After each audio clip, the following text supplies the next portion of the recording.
आज आपण इयत्ता 5वीचा अन्न घटक हा टॉपिक अगोदर आपण पुस्तकातून शिकला आणि आज प्रात्यक्षिकातून तो पाठ शिकत आहोत.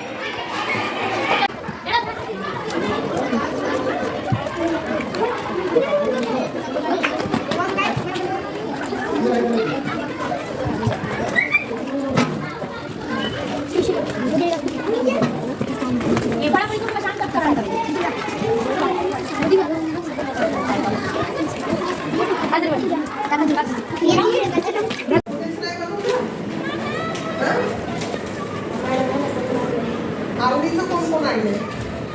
आईला हे करा म्हणून सांगून कोण कोण आणले? सगळ्यांनी सांगितलं हे करा म्हणून. सगळ्यांनी आईला आवडीचं दिलंय तुम्हाला.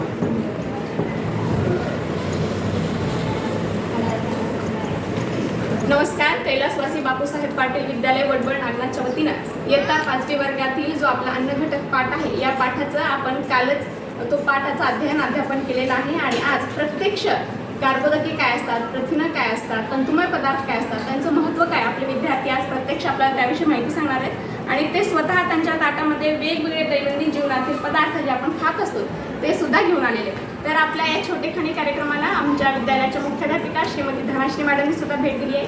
मी मॅडमला विनंती करते त्यांनी अगदी थोडक्यात आमच्या विद्यार्थ्यांना मार्गदर्शन करावं. सर्वप्रथम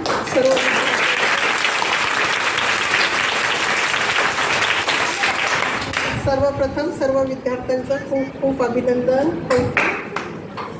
सकाळी मॅडमने सांगितल्याप्रमाणे सगळ्यांनी छान छान डबे घेऊन आला आणि अन्न घटकाविषयी माहिती, पोषण द्रव्याच्या विषयी माहिती म्हणजे तुम्हाला प्रात्यक्षिकरित्या करून दाखवण्यासाठी आयशा मॅडमने हा छोटासा पण अत्यंत स्तुत्य असा उपक्रम घेतलेला आहे. त्याबद्दल मॅडमचं सुद्धा मी खूप खूप अभिनंदन करते.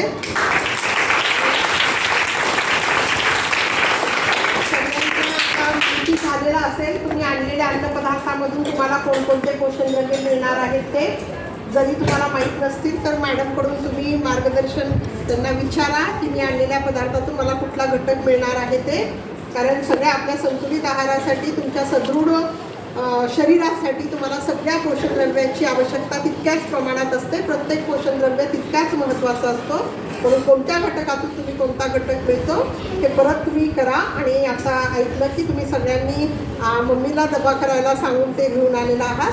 पुढच्या वेळेस मात्र स्वतः तुम्ही कर्बोदकयुक्त पदार्थ एखाद्या करायचा, एखादी प्रथिनयुक्त आहार करायचा, असं स्वतः बनवून आणायचं आहे सगळ्यांनी. ठीक आहे. परत एकदा मॅडमचं आणि तुमचं खूप खूप कौतुक.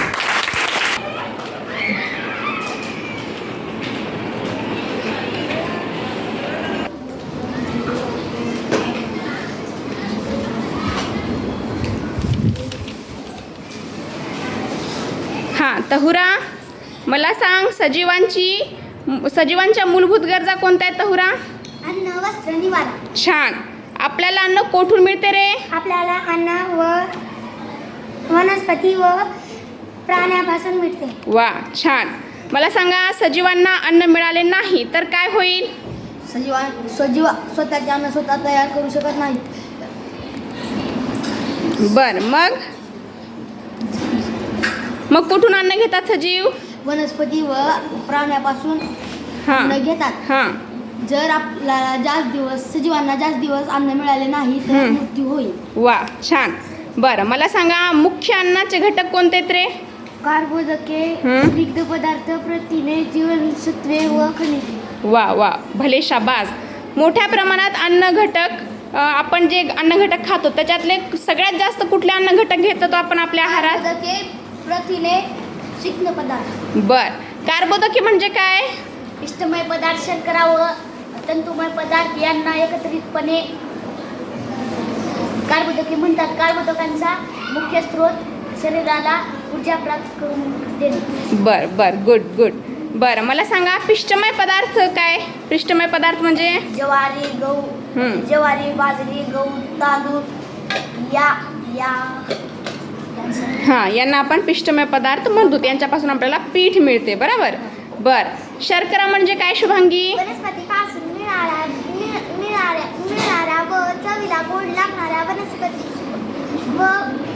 चवीला गोड लागणाऱ्या पदार्थांना आपण त्यात शर्करा असते. हां शर्करा असतो. उदाहरणार्थ हम्म. साखर हा शर्कऱ्याचा प्रकार आहे. धन्यवाद. बर बर.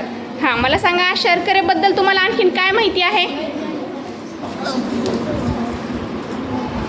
का तुम्हाला शर्करेबद्दल काही माहिती सांगू शकता का? पिकलेला आंबा, हां हां चिकू, हां घाबरायचं नाही, तुला जे माहिती आहे ते सांग. सांग. त्यात हां त्यात शर्करा असते. बर. हां तू सांग बेटा, तंतुमय पदार्थाविषयी तुला काही माहिती आहे का? जे कण चावणीवर शिल्लक राहतात त्या कणाला तंतुमय पदार्थ म्हणतात. कोंडा हा तंतुमय पदार्थ आहे. बर. तंतुमय पदार्थाचा उपयोग काय आहे रे? अन्न मार्गात तंतुमय पदार्थांचा वेगळा उपयोग असतो. अन्नाच्या निरुपयोगी भागापासून तंतुमय विष्ठा तयार करण्यासाठी तंतुमय पदार्थांचा वेगळा उपयोग असतो. यालाच आपण चौथाही म्हणतो. वा वा गुड. तंतुमय पदार्थ आणखीन कोठून मिळवता येतील आपल्याला महादेव? फळांच्या साली, पालेभाज्या, कडधान्य हे सर्व तंतुमय पदार्थ आहेत. आहारात पुरेसे तंतुमय पदार्थ नसले तर बद्धकोष्ठतेसारखा त्रास होऊ शकतो. वा वा. स्निग्ध पदार्थाविषयी माहिती आहे का तुम्हाला? हा, सांगा. अन्नातील हां पासून ऊर्जा मिळते व पुष्टीमय पदार्थापासून हां. ऊर्जा सिद्ध पदार्थापासून मिळते. बर. स्निग्ध पिष्टमय पदार्थाच्या दुप्पट ऊर्जा आपल्याला कशापासून मिळते? स्निग्ध पदार्थापासून. बर छान. कोणत्या घटकातून स्निग्ध पदार्थ मिळतात आपल्याला? साय, तूप, लोणी याशिवाय अन्नातील कलम यामधून आपल्याला शेंगदाणे वगैरे स्निग्ध पदार्थ निघतात. वा वा छान छान. मला सांगा तुम्हाला प्रथिनांविषयी माहिती आहे का? सांगा. शेंगदाणे, आणखीन कुठून मिळतात प्रथिन आपल्याला? आठवतंय का काही? हळदी, बर. Soybean, okay. आणखीन? बर ठीक आहे. मला सांगा कोणकोणत्या पदार्थातून आपल्याला प्रथिने मिळतात? अंडी, दही, दूध, डाळ. हां ओके. तुमच्या आवडीचा पदार्थ सांगा ज्यातून आपल्याला प्रथिने मिळतात? शेंगदाणे, दही, चपाती. शेंगदाण्यामधून मिळतात आपल्याला. ओके बरं. हां सिमरा मला सांग, तुला जीवनसत्वाबद्दल काही माहिती आहे का? जीवनसत्व या अन्न घटकाच्या विविध प्रकारांना इंग्रजी नावे दिलेली आहेत. उदाहरणार्थ जीवनसत्व A, B, C, D, E आणि K ही मुख्य जीवनसत्वे आहेत. या जीवनसत्वाची अल्प प्रमाणात अवराक्ता असली तरी त्यांच्या अभावामुळे म्हणजेच कमतरतेमुळे गंभीर आजार होतात. वा वा छान. बरं मला सांगा जीवनसत्वांच्या अभावामुळे कुठले विकार होतात? जीवनसत्व A रक्तांगणा येऊ शकतो. जीवनसत्व B9 वाढ व्यवस्थित होत नाही, विसर होते. हां विसरभोळेपणा येतो. आणखीन? जीवनसत्व C मुळे प्रगती निष्ठ होऊ शकत नाही. विद्यामध्ये रक्तस्फोट होते. जीवनसत्व D मुळे मृत्यूचा विकार. जीवनसत्व E मुळे स्नायूंची वाढ होते. Okay okay good good. जीवनसत्व A मुळे अस्तित्व रक्त टाळण्यासाठी. ओके छान. बरं मला सांग तू खनिजाविषयी काय सांगू शकतोस? शरीराला गरज कमी असते पण महत्त्वाच्या क्रियांमध्ये मोठा सहभाग असतो. बरं मला सांगा शरीराला आवश्यक खनिजाची काही उदाहरणं सांगू शकता का तुम्ही? हो. लोह, कॅल्शियम, सोडियम, पोटॅशियम हे आवश्यक खनिजे आहेत. वा छान. लोह या खनिजाविषयी सांगा. लोहाचा उपयोग रक्तातून ऑक्सिजन वाहून नेण्यासाठी होतो. वा छान. लोहाचं प्रमाण जर शरीरात कमी झालं तर काय होईल सांगा? काय आठवतं का तुम्हाला वर्गात सांगितलेलं किंवा तुम्ही वाचलेलं? अशक्तपणा व सतत थकवा जाणवतो, याला एनिमिया असे म्हणतात. वा वा छान छान. कॅल्शियममुळे काय होतं रे बेटा? कॅल्शियममुळे हाडे मजबूत होतात. Good good. बरं सोडियम खनिजाबद्दल माहिती सांगू शकाल का? हां.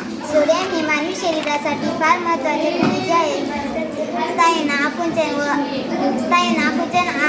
व आहार देण्यासाठी पाणी व खनिजाचे योग्य संतुलन राखण्यासाठी विशिष्ट प्रमाणात सोडियमची आवश्यकता असते. छान छान.